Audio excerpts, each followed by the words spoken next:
Buenas tardes. Quiero compartir con ustedes el tema los peligros del engaño. Espero que con la ayuda de Dios podamos comprender lo más claramente posible en qué consiste este pecado. Y para esto vamos a ir precisamente al libro de los comienzos y luego al libro de la revelación del Apocalipsis, de un extremo a otro, para darnos cuenta que el engaño no es una práctica nueva, no es una práctica reciente.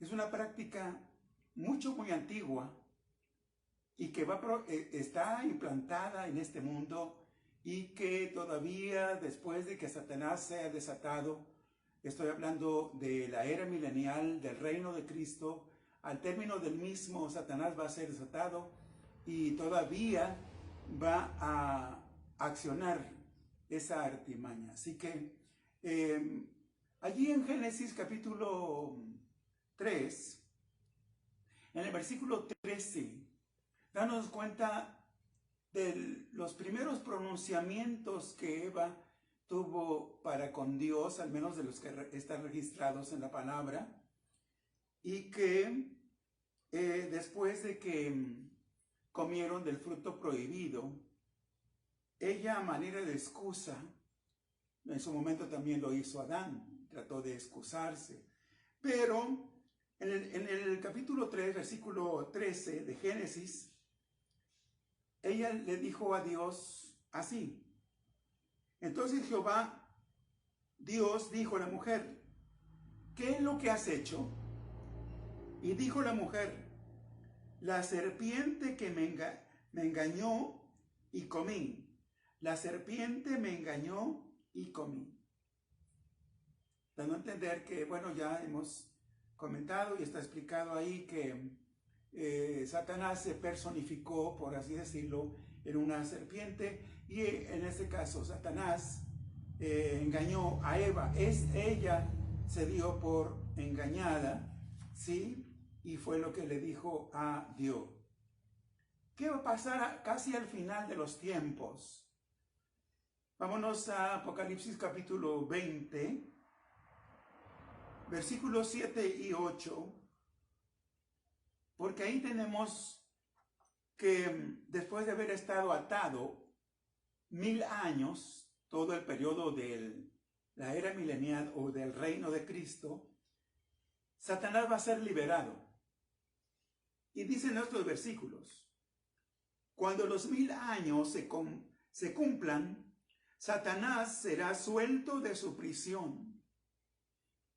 ¿Y para qué va a salir de ese lugar de prisión?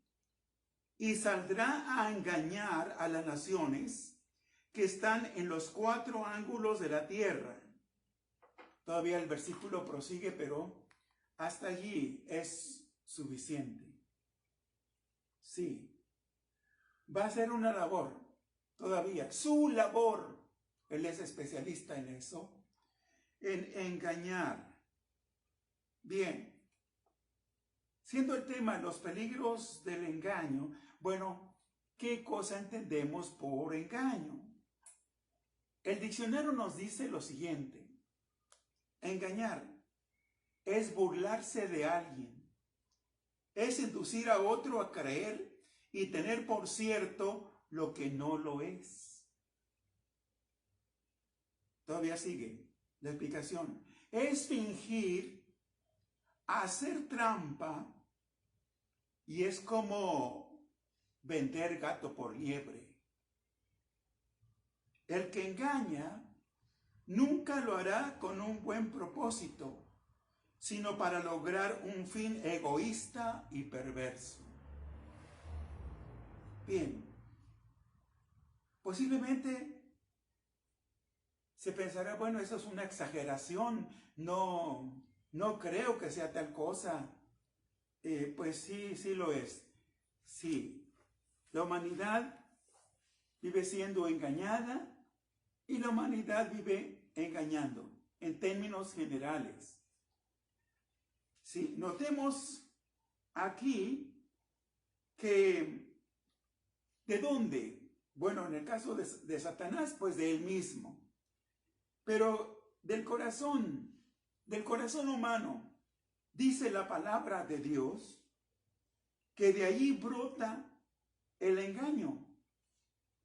Cito Marcos 7, 21 y 22.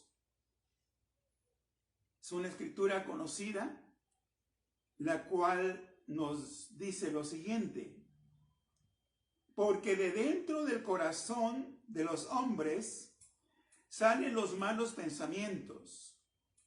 Y hay una lista, no completa por cierto, de pecados que están enunciados aquí.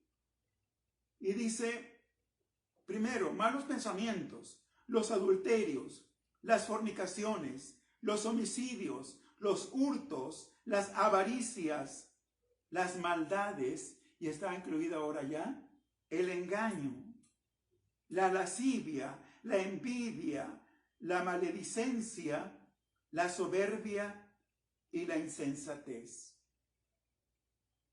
Toda esta lista de pecados, pues ahora pasarían a un segundo término, por así decirlo, para abocarnos únicamente a que allí está mencionado, precisamente dentro de esta lista, está mencionado el engaño. ¿Qué pasa? ¿Qué hace el engaño? Posiblemente hemos sido, voy a ponerlo entre comillas, tal vez, por alguna situación, hemos sido engañados. O, por otro lado, en algún momento, en alguna cosa, en alguna acción, en algún trámite, en algún negocio, en alguna cosa, hemos engañado a alguien. Bien, pues el engaño pervierte la verdad. Es decir, la distorsiona, pone en su lugar la falsedad y lleva la intención de encaminar, como el que engaña, todavía, como voy a ilustrarlo de alguna manera, como que acompaña en esa acción, en esa maniobra, el que engaña acompaña al engañado, ¿sí? Para encaminarlo a mal. Y todavía en algún momento para decir, bueno, las cosas no funcionaron, no salieron como pensaba. Mira, es que a mí mismo esta persona me mintió y por eso pues yo sin querer también te mentí. El que engaña es como el que usa un cebo. ¿Cómo es eso? No estamos familiarizados, muchos de nosotros, con el asunto del oficio de la pesca. Pero los que se dedican a pescar usan precisamente un cebo. Puede ser un gusanito, puede ser alguna otra cosa. Lo ponen justo en la punta del anzuelo, ahí. Y por supuesto accionan la caña, ya introducen el anzuelo en el agua y esperan sigilosamente, muy tranquilamente, se toman su tiempo hasta que dice, es que ya picó, o sea, ya mordió, el pez ya mordió el anzuelo. Habría que destacar que algunos que acostumbran a engañar han desarrollado, no sé hasta dónde, la paciencia a propósito, sí, aunque esta misma es una virtud, sin embargo, se usa la cautela, se emplea tiempo, es cuestión de tiempo, y dice ya va a caer, va a caer, va a caer, es cuestión de tiempo, nada más. Bueno, el que engaña es como quien usara, que dijimos, un cebo. Y es un asunto muy, muy serio. A la luz de la palabra de Dios, desde luego, es un asunto muy serio. Y no está solo. diría que tiene pecados que son del parentesco. Sí, el engaño va asociado con otros pecados. Ya lo mencioné arriba, pero aquí vemos que quien engaña emplea la mentira. No puede faltar, cuando se aplica, cuando se acciona el engaño, no puede faltar que se mezcle, que se introduzca, que se aplique ahí, o que se maneje la mentira. Y bueno, la mentira es totalmente contraria a la verdad. ¿Cuán difícil es para quien está acostumbrado a engañar o a mentir, hacer uso de la verdad? Le es difícil, sí, pero sería preferible. Siempre la verdad destaca por encima de todo. Y bueno, el que engaña recurre a otras cosas, a otras maniobras, como por ejemplo la adulación. ¿Qué es la adulación? Es exaltar o hacer notar cualidades o virtudes o características, en este caso positivas, de la otra persona, como para hacerla creer, y luego que es, en algunos corazones lamentablemente está ahí asentado de por sí la vanidad, ¿sí? Entonces empieza la adulación, ¿sí? Aplicándole o adjudicándole a la persona cualidades y virtudes que probablemente no tenga, pero que en el empleo de la mentira, en el ardid del engaño, bueno, se hace uso de la adulación y al fingimiento. A la luz de la palabra y dentro del camino de Dios, dentro del Evangelio, de veras que se necesita una cierta medida y cierta capacidad de discernimiento para detectar allá en lo profundo del alma de alguna persona, sí, hasta dónde pudiera estar diciendo la verdad y hasta dónde precisamente no estar usando o empleando la verdad. Todavía citando de la palabra, 1 de Juan, capítulo 2, versículo 21, dice allí, que no os he escrito, Pablo en su momento escribió alrededor de unas 13 epístolas o cartas.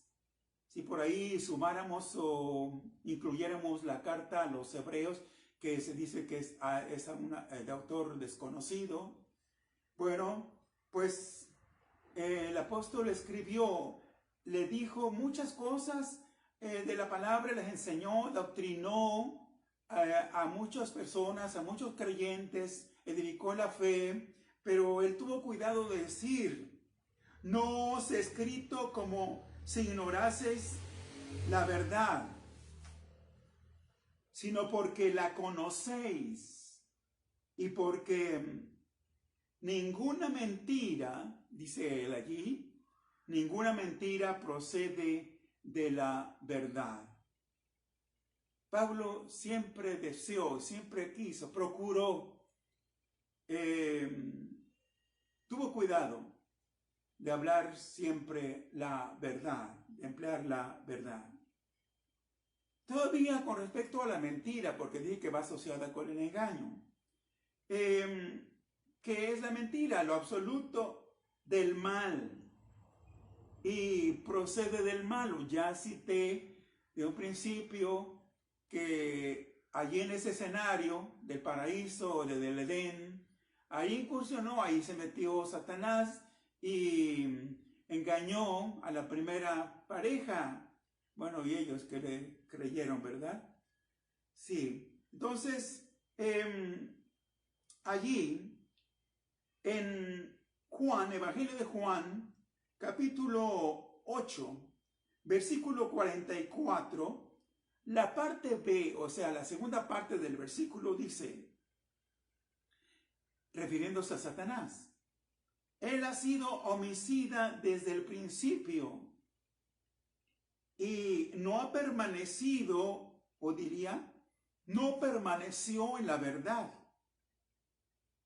porque no hay verdad en él. Cuando habla mentira, de suyo habla, es decir, esta es su naturaleza. Él no puede cambiar, no cambió, no está cambiando ni mejorando para nada, ni cambiará en lo absoluto. La naturaleza del enemigo de nuestras almas es esa: engañar, engañar, engañar. Él se vive engañando, no puede hablar la verdad, nunca hablará la verdad, excepto, bueno, alguien dijo que aún Satanás llega a emplear y a usar la verdad cuando así le conviene. ¿Qué cosas? Dice, porque es mentiroso, termina diciendo esta parte, porque es mentiroso y padre de mentira. Así es. Él es el autor. ¿De dónde procede el engaño? ¿Dónde se originó? Lo estamos viendo a la luz de las Sagradas Escrituras. Cuando Satanás tienta a alguien, siempre trata de seducirlo con astucia para inducirlo al mal, corromperlo en el pecado, hacerlo caer, eso es. Bien, y como decía, bueno, se toma su tiempo, su paciencia, y esto hay que tomarlo en cuenta. Sí. Bien. No me extenderé mucho durante este tema, pero quiero que veamos todavía algunas cosas. Como algo notable, como un contraste, diría. Un contraste entre Cristo y Satanás. No tendría por qué hacer un contraste, mucho menos una comparación, ¿verdad?, entre el Señor Jesús y Satanás. Pero, dice allí, en 1 de Pedro, capítulo 2, versículo 22, el cual no hizo pecado, refiriéndose al Señor Jesús, el cual no hizo pecado, ni se halló engaño en su boca. ¿Qué diferencia? Arriba he mencionado que Satanás es padre de mentira, que siempre hablará mentira, siempre estará con la intención de engañar, no así el Señor. ¿Qué diferencia? Por eso, si hay alguien creíble en esta vida, y por cuanto el Señor ya vino y estuvo con nosotros y habló la verdad, Él mismo es la verdad, ninguno de nosotros debiera tener ningún reparo, ningún inconveniente, ningún pretexto como para no creerle a Él, a pesar de que el Señor habla verdad y nos dice la verdad y no tiene la mínima intención de engañarnos. Hay gente que le cuesta creerle a Jesús. Le es difícil. ¿Por qué? Ya en cierto modo lo estamos entendiendo. Cristo nos advierte en contra del engaño, con tiempo ya. Allí en Mateo 24:4 dice, con respecto y en relación a los últimos tiempos, ese capítulo en particular está hablando, los primeros 3 versículos habla de un evento ya cumplido, me refiero a la destrucción de Jerusalén, pero los versículos que siguen por ahí, del versículo 4 en adelante, ya tiene que ver prácticamente con los últimos tiempos, sí, y tiempos futuros todavía. Bueno, pues Él nos dice, mirad que nadie os engañe. Y lo dice en relación a los falsos cristos y a los falsos profetas.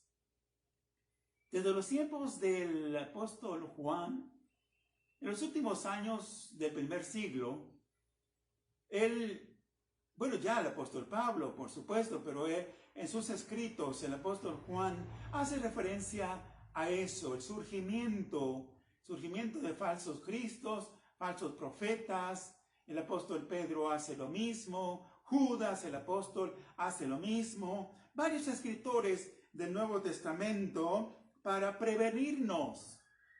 Pues lo hizo el Señor Jesús, advirtiéndonos. A pesar de eso, Satanás, el enemigo de nuestras almas, ha engañado a muchísima gente y lo seguirá haciendo, insisto, porque no puede cambiar. Esa es su naturaleza, está habituado a hacerlo, sí, está acostumbrado a ello. Sí, entonces, el apóstol Pablo, ahora, tuvo mucho cuidado de no guiar, en parte ya lo dije, él no quiso guiar, no tuvo la menor intención de guiar a sus oyentes al engaño. Y es de suponer que quienes compartimos la palabra, o quienes ministramos, o quienes predicamos, debiéramos cuidarnos. No sé si hemos descuidado eso, pero debemos tener mucho cuidado de que la palabra que predicamos sea la verdad, en ningún momento alterando o adulterando la verdad de Dios, las Sagradas Escrituras, sino entregarla así en esencia, en su contenido, como es la verdad de Dios. Dice allí en esta escritura, primera a los Tesalonicenses, capítulo 2, versículo 3, porque nuestra exhortación, la palabra exhortar en mucho está relacionada con la predicación. Sí, cuando es enseñanza, se dice más clara y directamente que es eso, enseñanza. Pero la palabra exhortar en su momento está más relacionada con la predicación, porque es de suponer que quien predica, por lo regular, va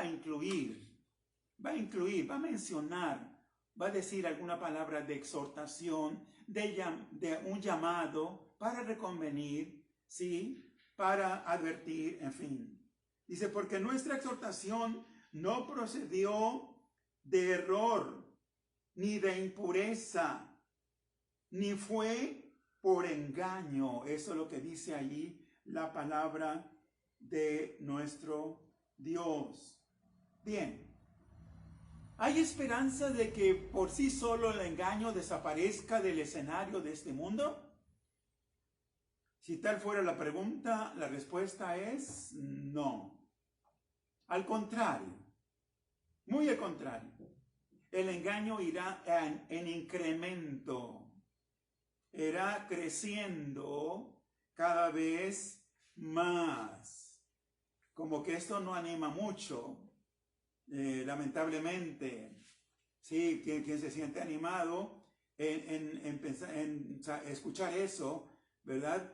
Ya viviríamos todo el tiempo alertados, cuidándonos por los cuatro flancos, delante, a la derecha, a la izquierda, atrás, a ver de dónde va a surgir, de quién va a venir algún engaño. Pero tanto en lo social, ¿sí?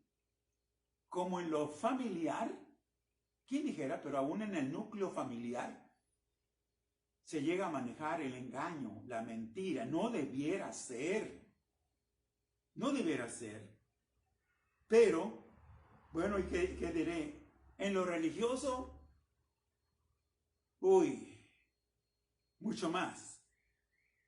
En el aspecto religioso. Y es donde enfocamos, ponemos la lupa ahí un poquito, con más cuidado en lo religioso, porque se levantarán muchos, diciendo que tienen la verdad, que proclaman la verdad, que enseñan una cosa buena, ajustada o de acuerdo a la palabra de Dios, cuando no sea así.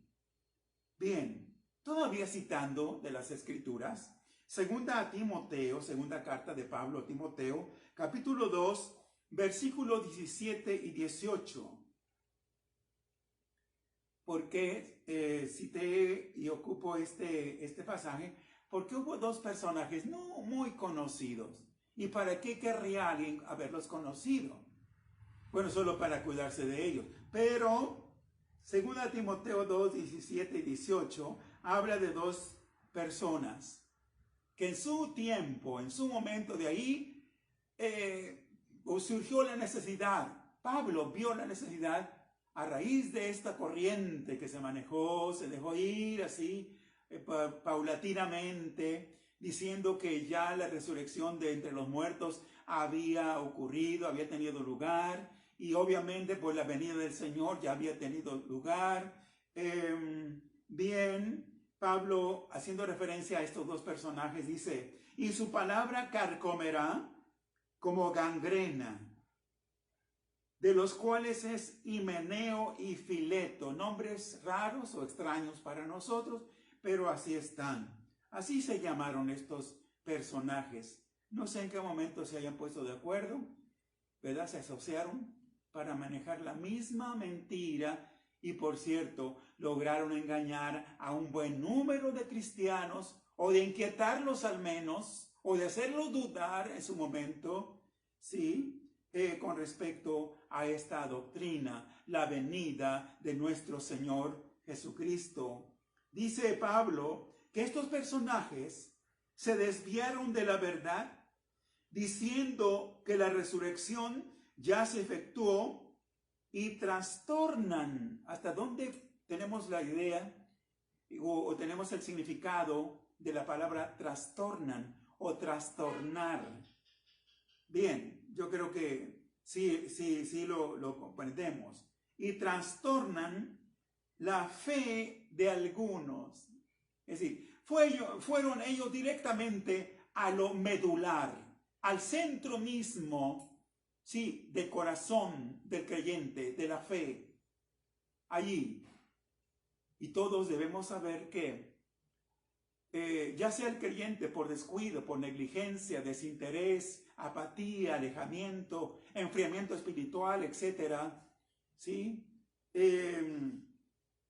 Y que no persevere, no cultive precisamente su fe para con el Señor, va a experimentar eso, sí, va a ver su fe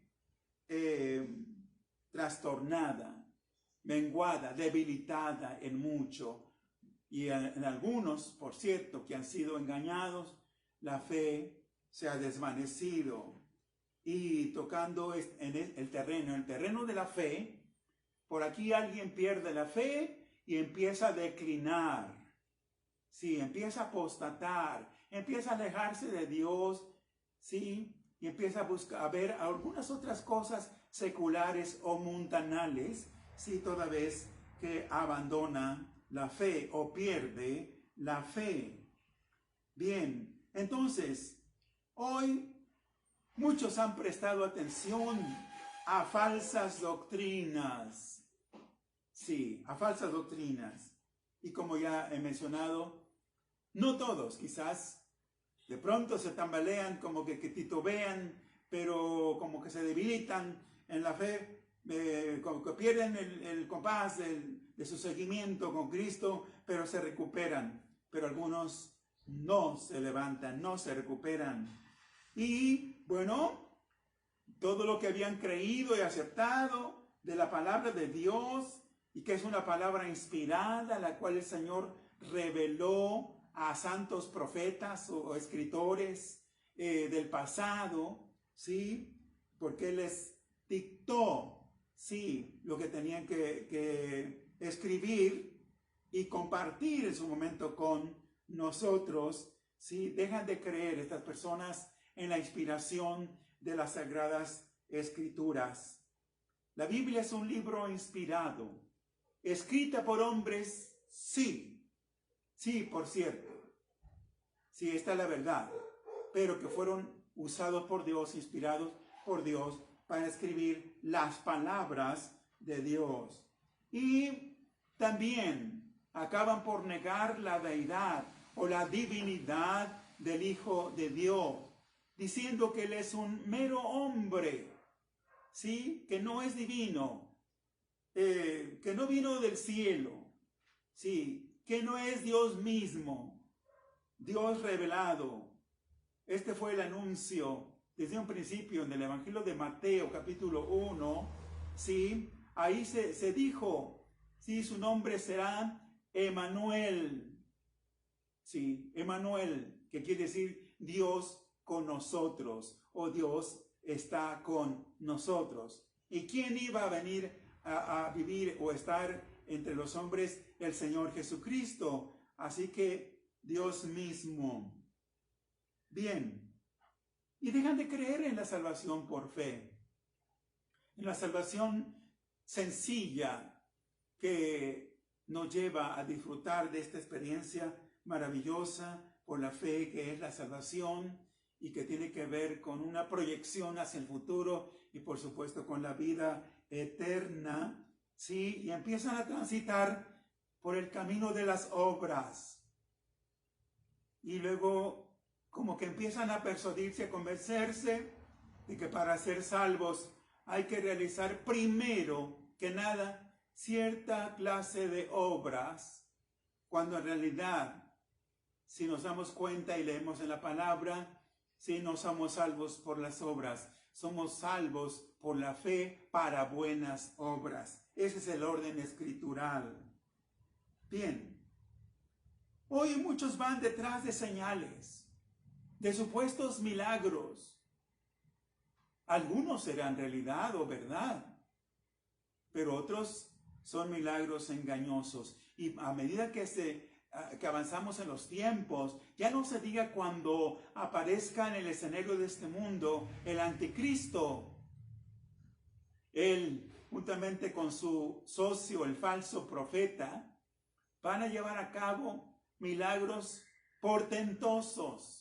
Van a dejar a la gente boquiabierta, asombradísima, ¿sí? Porque aún hará descender fuego del cielo, sí, supuestamente. Entonces, debas de tener cuidado. Estamos en estos tiempos peligrosos cuando el engaño irá en incremento, irá creciendo muy a nuestro pesar. En conclusión, la mejor manera de detectar el engaño es conociendo la verdad. Conociendo la verdad. Si es desde el punto de vista doctrinal, pues qué mejor que nos aboquemos a estudiar, a analizar, a indagar, a escudriñar la palabra de Dios a diario, todos los días. Eso nos va a ayudar y va a poner una especie de defensa, ¿sí?, contra las artimañas engañosas del adversario, ¿sí? Y conoceréis la verdad, dijo el Señor, y ésta os hará libres. Así que la mejor manera, vuelvo a decirlo porque conviene que lo repita, la mejor manera de desechar el engaño es conociendo la verdad. Y la mejor manera de desechar el engaño es hablar con la verdad. No es fácil, pero así como alguien puede haber estado habituado a mentir en esto, a mentir en lo otro, a mentir por todos lados, a mentir a cuántas personas se dejan, así. Porque sí se puede. La persona sí puede cambiar. Hay esperanzas, siempre y cuando la persona pues empiece a creer la verdad, acepte la verdad, y solamente hay una, en este caso, la verdad de la palabra de Dios. Y de ahí emana para aplicarla en cualquier área, en cualquier aspecto, en cualquier nivel de la sociedad. Sí. De ahí emana de las Sagradas Escrituras. Primera a los Tesalonicenses, capítulo 4, versículo 6 dice: que ninguno agravie ni engañe en nada a su hermano, porque el Señor es vengador de todo esto, como ya hemos dicho y testificado. Así está. Se nos advierte ahí, se nos previene, se nos anticipa. Mira, no engañes, trata de no engañar ni agraviar a nadie. ¿Sí? Ahora, ya está incluido en el versículo que Dios va a cobrar venganza en su momento, en su oportunidad, al cierre de los tiempos, al final del camino, cuando estemos todos delante de su presencia, porque nadie escapará, nadie. Bien, pues que el Señor, nuestro Dios, bendiga y prospere esta palabra en nuestros corazones. Es mi deseo y es mi oración. Y que esta palabra haya sido útil y provechosa a todos y cada uno de nosotros para la gloria y alabanza del Señor. Amén y amén.